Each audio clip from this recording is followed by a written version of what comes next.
നമസ്കാരം മലയാളി വാർത്തയിലേക്ക് സ്വാഗതം. സമൂഹമാധ്യമങ്ങളിലൂടെ ദൃശ്യം പ്രചരിച്ചതിന് പിന്നാലെ അപമാന ഭാരത്തിലായി യുവാവ് കഴിഞ്ഞ ദിവസം ജീവനൊടുക്കിയ വാർത്ത ഏറെ സങ്കടത്തോടെയാണ് നമ്മൾ കണ്ടത്. ആ യുവാവ് തെറ്റ് ചെയ്തിട്ടുണ്ടോ ഇല്ലയോ, പക്ഷേ അതിനു മുൻപ് തന്നെ റിയാലിറ്റി എന്താണെന്ന് മനസ്സിലാകുന്നതിന് മുൻപ് തന്നെ ആ യുവാവിൻ്റെ മുഖമടക്കം ചിത്രീകരിച്ചുകൊണ്ട് ആ വീഡിയോ സോഷ്യൽ മീഡിയയിൽ ഇട്ടിരുന്നു. അത് വൈറലാവുകയും ചെയ്തിരുന്നു. പക്ഷേ വീഡിയോയിൽ ആ വീഡിയോ കണ്ടിട്ടുള്ളവർക്കും അതിലെ കമൻറ്റുകളും ആളുകൾ അഭിപ്രായം പങ്കുവെക്കുന്നത് പരിശോധിച്ചു കഴിഞ്ഞാൽ മനസ്സിലാകും എല്ലാവരും യുവാവിൻ്റെ ഭാഗത്ത് തെറ്റില്ല എന്ന് പറഞ്ഞുകൊണ്ടാണ് കൂടുതൽ ആളുകളും കമന്റ് ഇടുന്നത്. ഇപ്പോൾ വലിയ രീതിയിൽ ഇന്ന് ആ വിഷയം കേരളം ചർച്ച ചെയ്യുകയാണ്. പുരുഷന്മാരടക്കം വലിയ വിമർശനമാണ് ഇപ്പോൾ ആ യുവതിയുടെ ആ ഒരു വീഡിയോ ചിത്രീകരിച്ചതിന് പിന്നാലെ ഇപ്പോൾ ഉയർത്തുന്നത്. ഇപ്പോൾ വിഷയത്തിൽ പ്രതികരിച്ചുകൊണ്ടാണ് സന്തോഷ് പണ്ഡിറ്റ് വരുന്നത്. ഈ അവസ്ഥയെ അയാൾ ധൈര്യപൂർവ്വം നേരിടണമായിരുന്നുവെന്നും ആത്മഹത്യ ഒന്നിനും പരിഹാരമാകുന്നില്ലെന്നാണ് സന്തോഷ് പണ്ഡിറ്റ് പറയുന്നത്. പണ്ഡിറ്റിന്റെ സാമൂഹ്യ നിരീക്ഷണം: തിരക്കുള്ള ബസ്സിൽ വെച്ച് ലൈംഗിക അതിക്രമം നടത്തിയെന്ന ആരോപണം നേരിടുന്ന കോഴിക്കോട് ഗോവിന്ദപുരം സ്വദേശിയായ യുവാവ് ആത്മഹത്യ ചെയ്തു. തന്റെ സുഹൃത്തിന് രക്തദാനം ചെയ്തിട്ട് യുവാവ് തിരിച്ച് ബസ്സിൽ വീട്ടിലേക്ക് പോകുന്ന വഴിയാണ് ഈ സംഭവം ഉണ്ടായത്. തന്നെ യുവാവ് സ്പർശിച്ചു എന്ന രീതിയിൽ ഒരു യുവതി ബസ്സിൽ നിന്നും വീഡിയോ എടുത്തു. യുവതി തന്റെ ഫേസ്ബുക്ക് അക്കൗണ്ടിൽ ഇട്ട് അത് വൈറലാക്കിയതും വീഡിയോ പുറത്തു വന്നതിൽ പിന്നെ വളരെ സമ്മർദ്ദത്തിലായി യുവാവ് മരണം തെരഞ്ഞെടുത്തു. ആ സംഭവത്തിന്റെ ശരിയും തെറ്റുമല്ല കോടതിയാണല്ലോ വീഡിയോ നോക്കി തീരുമാനിക്കേണ്ടത്. ആണുങ്ങൾക്ക് ഈ സംഭവമൊക്കെ വലിയ പാഠമാണ്. സ്ത്രീകളെ കാണുമ്പോൾ പരമാവധി വിട്ടു നടന്നാൽ അവനവന് കൊള്ളാം. ഏതെങ്കിലും പെണ്ണ് എന്തെങ്കിലും പറഞ്ഞ് വീഡിയോ ഉണ്ടാക്കി വൈറലാക്കിയാൽ കോടതിയോ മാധ്യമങ്ങളോ പോലീസോ ആരും നിങ്ങളുടെ കൂടെ ഉണ്ടാകില്ല, ഓർത്തോ. സ്ത്രീകൾക്ക് മാത്രമല്ലല്ലോ പുരുഷനും അന്തസ്സുണ്ട്. 1,00,000 ആളുകൾ ഇത്തരം വീഡിയോസ് കാണുമ്പോൾ മിനിമം 1000 പേരെങ്കിലും നിങ്ങൾ ഞരമ്പനാണെന്ന് വിശ്വസിക്കും. ഇദ്ദേഹം നിരപരാധിയാണെന്ന് വിശ്വസിക്കുന്നുവെങ്കിൽ ഈ അവസ്ഥയെ ധൈര്യപൂർവ്വം നേരിടണമായിരുന്നു. നിരപരാധിത്വം സമൂഹത്തിന്റെ മുന്നിൽ തെളിയിക്കണമായിരുന്നു. ആത്മഹത്യ ഒന്നിനും പരിഹാരമല്ല. മരിച്ച യുവാവിന് പ്രണാമം. അതിനാൽ പുരുഷന്മാരെ ഭയം വേണ്ട, ജാഗ്രത മതി. വൽക്കഷ്ണം എന്ന് പറഞ്ഞുകൊണ്ട് ദയവ് ചെയ്ത് സ്ത്രീ സുരക്ഷാ നിയമങ്ങൾ ഒരു സ്ത്രീയും ദുരുപയോഗം ചെയ്യരുത്. കാരണം യഥാർത്ഥ ദുരിതം അനുഭവിക്കുന്ന സ്ത്രീകൾക്ക് നീതി നിഷേധിക്കപ്പെടുന്ന അവസ്ഥ ഭാവിയിൽ ഉണ്ടാവും. സംഭവം സത്യമാണെങ്കിലും പലരും വിശ്വസിക്കില്ല. ഇനി ഏതെങ്കിലും പുരുഷനിൽ നിന്ന് മോശം അനുഭവം ഉണ്ടായാൽ വർഷങ്ങളോളം അതും വെച്ച് നടക്കരുത്. സംഭവം നടന്ന് ഉടനെ കേസ് കൊടുക്കുക. സംഭവത്തിന്റെ വീഡിയോ ഉണ്ടെങ്കിൽ അത് വെച്ച് റീച്ചും പണവും ഉണ്ടാക്കാതെ പോലീസിനും കോടതിക്കും അതൊക്കെ കൈമാറുക. തീർച്ചയായും തെറ്റ് ചെയ്തവർ ശിക്ഷിക്കപ്പെടണം. നിരപരാധികൾ ശിക്ഷിക്കപ്പെടരുത്. പണ്ഡിറ്റൊന്നും വെറുതെ പറയാറില്ല, പറയുന്നതൊന്നും വെറുതെ ആകാറുമില്ല. പണ്ഡിറ്റിനെ പോലെ ആരുമില്ല എന്നാണ് സന്തോഷ് പണ്ഡിറ്റിന്റെ വാക്കുകൾ. ഏതായാലും അദ്ദേഹം പറഞ്ഞതുപോലെ കോടതിയാണ് അത് പിന്നീട് തീരുമാനിക്കേണ്ടത്. ആ വീഡിയോ സഹിതം ആ പെൺകുട്ടി പരാതി നൽകണമായിരുന്നു. ആ പെൺകുട്ടിക്ക് അത്തരത്തിലൊരു അനുഭവം ഉണ്ടായിരുന്നെങ്കിൽ അത് കോടതി തീരുമാനിക്കുമല്ലോ. അതിനാണല്ലോ നമുക്കിവിടെ നിയമ സംവിധാനങ്ങളുള്ളത്. ഒരുപക്ഷെ റിയാലിറ്റി എന്താണെന്ന് തിരിച്ചറിയുന്നതിന് മുൻപ് ആ വീഡിയോ പുറത്തുവിടുകയും അയാൾ ആ അപമാന ഭാരത്തിൽ ആത്മഹത്യ ചെയ്യുകയും ചെയ്തിട്ടുണ്ട്.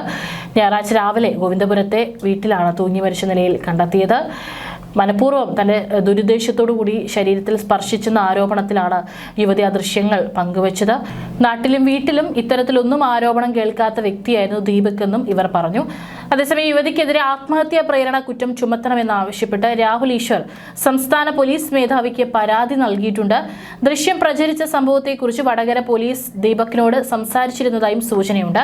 രാവിലെ മുറി തുറക്കാത്തതിനെ തുടർന്ന് അമ്മയും അച്ഛനും ചില നാട്ടുകാരുടെ സഹായത്തോടെ വാതിൽ തുറന്നു നോക്കിയപ്പോഴാണ് ദീപകിനെ തൂങ്ങി മരിച്ച നിലയിൽ കണ്ടത്. തുടർന്ന് മെഡിക്കൽ കോളേജ് പോലീസ് സ്ഥലത്തെത്തി നടപടികൾ സ്വീകരിച്ചു. സംഭവത്തിൽ അസ്വാഭാവിക മരണത്തിന് മെഡിക്കൽ കോളേജ് പോലീസ് സ്വമേധയാ കേസെടുത്തു. ബസ്സിൽ ലൈംഗിക അതിക്രമം നടത്തിയെന്ന് ആരോപിച്ച് ദൃശ്യങ്ങൾ പരന്നതിന് പിന്നാലെ തന്നെ ആ യുവാവ് ആത്മഹത്യ ചെയ്തതിന് പിന്നാലെ യുവതിക്കെതിരെ നടപടി വേണമെന്നാണ് ഇപ്പോൾ ടി സിദ്ദിഖ് MLA പ്രതികരിച്ചിരിക്കുന്നത്. ദീപകിന്റേത് ഭാവിയിൽ സോഷ്യൽ മീഡിയയിൽ വരേണ്ട സമൂഹം കാണിക്കേണ്ട മര്യാദകൾക്കുള്ള രക്തസാക്ഷിത്വമാണെന്നും ടി സിദ്ദിഖ് അഭിപ്രായപ്പെട്ടു. സോഷ്യൽ മീഡിയ ഇരുതല മൂർച്ചയുള്ള വാളാണ്. ഒരാളുടെ ജീവിതം തകർക്കാൻ ഏറ്റവും എളുപ്പത്തിൽ ഉപയോഗിക്കാവുന്ന ആയുധം. ശരി തെറ്റുകൾ അറിയാതെ ലോകം ഒരാൾക്കെതിരെ തിരിയും. ചിലർക്ക് താങ്ങാൻ കഴിഞ്ഞേക്കാം, എന്നാൽ ദീപകിന് അത് കഴിഞ്ഞില്ലെന്നും അപമാന ഭാരത്താൽ അവൻ പോകാൻ തീരുമാനിച്ചെന്നും സിദ്ദിഖ് ഫേസ്ബുക്കിൽ കുറിച്ചു. ദീപകിന്റെ മാതാപിതാക്കൾക്ക് നീതി വേണമെന്നും യുവതിക്കെതിരെ നിയമ നടപടി ഉണ്ടാവണം എന്നും MLA ആവശ്യപ്പെട്ടിട്ടുണ്ട്. ടി സിദ്ദിഖിന്റെ ഫേസ്ബുക്ക് പോസ്റ്റ് ഇങ്ങനെയാണ്: ഹൃദയം പൊട്ടിയുള്ള ആ അമ്മയുടെ കരച്ചിലാണ് രാവിലെ കണ്ടത്. ആകെ ഉണ്ടായിരുന്ന പൊന്നുമോൻ തന്റെ മുന്നിൽ മരിച്ചു കിടക്കുന്നത് എന്തിനെന്ന് പോലും അറിയാതെ അമ്മ.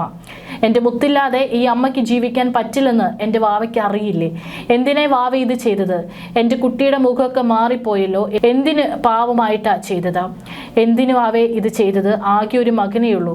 അച്ഛൻ മാധ്യമങ്ങൾക്ക് മുൻപിൽ ഹൃദയം തകർന്ന വാക്കുകൾ കിട്ടാതെ നിൽക്കുന്നത് കണ്ടപ്പോൾ നെഞ്ചൊന്ന് ആളിപ്പോയി. ആരുണ്ട് അവർക്കിനി? കണ്ടിട്ട് സഹിക്കാൻ കഴിയുന്നില്ല. എത്ര നിസ്സാരമായാണ് ഒരു പാവ യുവാവിൻ്റെ ഒരു ജീവൻ നഷ്ടമായത്. സോഷ്യൽ മീഡിയ ഇരുതല മൂർച്ചയുള്ള വാളാണ്. ഒരാളുടെ ജീവിതം തകർക്കാൻ ഏറ്റവും എളുപ്പത്തിൽ ഉപയോഗിക്കാവുന്ന ആയുധം.